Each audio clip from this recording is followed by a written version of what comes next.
वाले एग्जाम के लिए महत्वपूर्ण है, तो इसलिए वीडियो पूरे एंड तक देखते रहिए। तो चलिए आज का वीडियो शुरू करते हैं।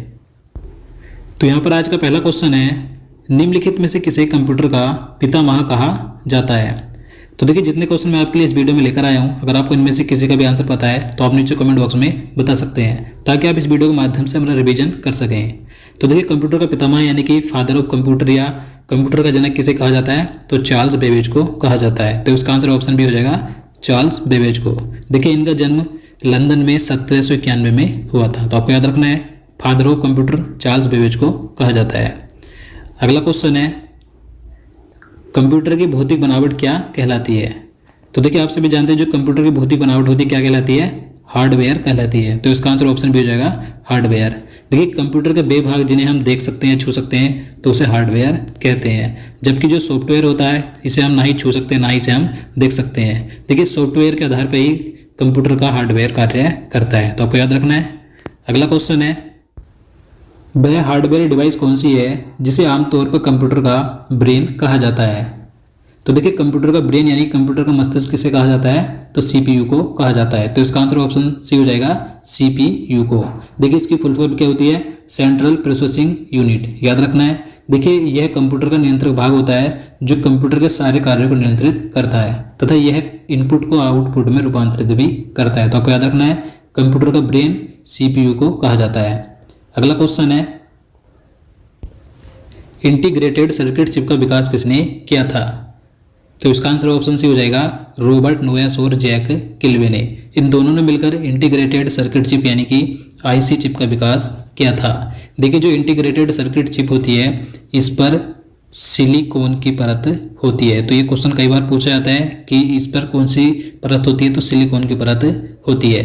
देखिए इसे एकीकृत परिपथ, सूक्ष्म परिपथ, सूक्ष्म चिप और सिलिकॉन चिप के नाम से भी जाना जाता है। याद रखना है। अगला क्वेश्चन है, चुंबकीय डिस्क पर किस पदार्थ की परत होती है। तो देखिए जो चुंबकीय डिस्क है यह एक कंप्यूटर मेमोरी डिवाइस है जिस पर आयरन ऑक्साइड की परत होती है। तो इसका आंसर ऑप्शन हो जाएगा आयरन ऑक्साइड की। अगला क्वेश्चन है, कंप्यूटर में किसी शब्द की लंबाई किससे मापते हैं। तो देखिए कंप्यूटर में किसी शब्द की लंबाई बिट से मापी जाती है। तो इसका आंसर ऑप्शन भी हो जाएगा बिट से।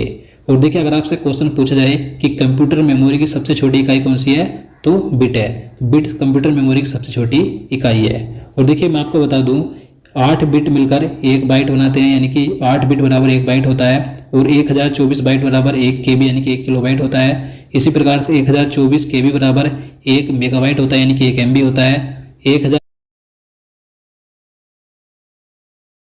1024 एमबी बराबर 1 जीबी यानी कि 1 गीगाबाइट होता है। और 1024 जीबी बराबर 1 टेराबाइट होता है। 1024 टेराबाइट बराबर 1 पीबी यानी कि 1 पेटाबाइट होता है। तो इसी प्रकार से एक कंप्यूटर मेमोरी की इकाई होती है। लेकिन कंप्यूटर मेमोरी की सबसे छोटी इकाई होती है बिट, जो कि कई बार एग्जाम में पूछी जाती है। याद रखना है। चलिए अगला क्वेश्चन देखते हैं, बाइटों में स्टोर करने की विधि को क्या कहते हैं। तो इसका आंसर ऑप्शन डी हो जाएगा कोडिंग सिस्टम। तो देखिए अक्षरों तथा चिन्हों को बाइटों में स्टोर करने की बात है, तो आपको याद रखना है। नेक्स्ट क्वेश्चन है, 1024 बाइट बराबर क्या होता है। तो मैंने आपको पहले बता दिया 1024 बाइट बराबर होता है 1 केबी यानी कि 1 किलोबाइट। तो इसका आंसर ऑप्शन डी हो जाएगा 1 केबी। नेक्स्ट क्वेश्चन है, किसी प्रोग्राम में बग क्या होता है। तो देखिए किसी कंप्यूटर प्रोग्राम में बग शब्द का प्रयोग एरर, त्रुटि, दोष, गलती को वर्णित करने के लिए किया जाता है। तो कंप्यूटर प्रोग्राम में बग शब्द का प्रयोग होता है एरर के लिए। तो इसका आंसर ऑप्शन भी हो जाएगा एरर के लिए। अगला क्वेश्चन है, डिजिटल कंप्यूटर किस सिद्धांत पर कार्य करता है। तो देखिए जो डिजिटल कंप्यूटर होता है ये गणना के सिद्धांत पर कार्य करता है। तो इसका आंसर ऑप्शन हो जाएगा गणना के सिद्धांत पर। नेक्स्ट क्वेश्चन है, सर्वाधिक तेज गति का प्रिंटर कौन सा है। तो देखिए इस क्वेश्चन में बताना है कि सबसे तेज गति वाले प्रिंटर कौन से होते हैं। तो इसका आंसर ऑप्शन ए हो जाएगा लेजर प्रिंटर। लेजर प्रिंटर सबसे तेज गति वाले प्रिंटर होते हैं। ये सबसे तीव्र गति से किसी सादे कागज पर उच्च गुणवत्ता वाले अक्षर और चित्र छापते हैं। तो आपको याद रखना है। अगला क्वेश्चन है, सुपर कंप्यूटर अन्य कंप्यूटरों से किस संदर्भ में भिन्न होते हैं। तो इसका आंसर ऑप्शन सी हो जाएगा परिकलन क्षमता एवं बृहत स्मृति भंडार अधिक होता है। तो देखिए आप सभी जानते हैं जो सुपर कंप्यूटर होते हैं ये सबसे शक्तिशाली कंप्यूटर होते हैं।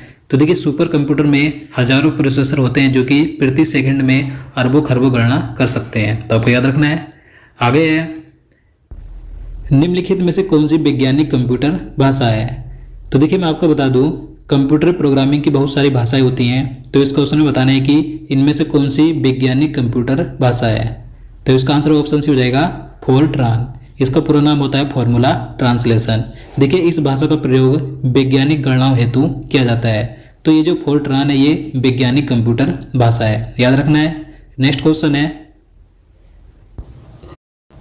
कोबोल भाषा किस लिए उपयोगी है? देखिए अब बताने की ये जो कोबोल भाषा ये किस लिए उपयोगी होती है। तो इसका आंसर ऑप्शन हो जाएगा व्यावसायिक कार्य के लिए। देखिए कोबोल भाषा का प्रयोग वाणिज्यिक कार्यों में किया जाता है, यानी कि व्यावसायिक कार्यों के लिए किया जाता है। अगला क्वेश्चन है, बेसिक भाषा का प्रयोग निम्न में से किस कार्य के लिए किया जाता है? तो इसका आंसर ऑप्शन डी हो जाएगा प्रारंभ में सरल भाषा को सिखाने हेतु। तो देखिए जो कंप्यूटर की बेसिक भाषा होती है इसका प्रयोग प्रारंभ में सरल भाषा को सिखाने के लिए किया जाता है।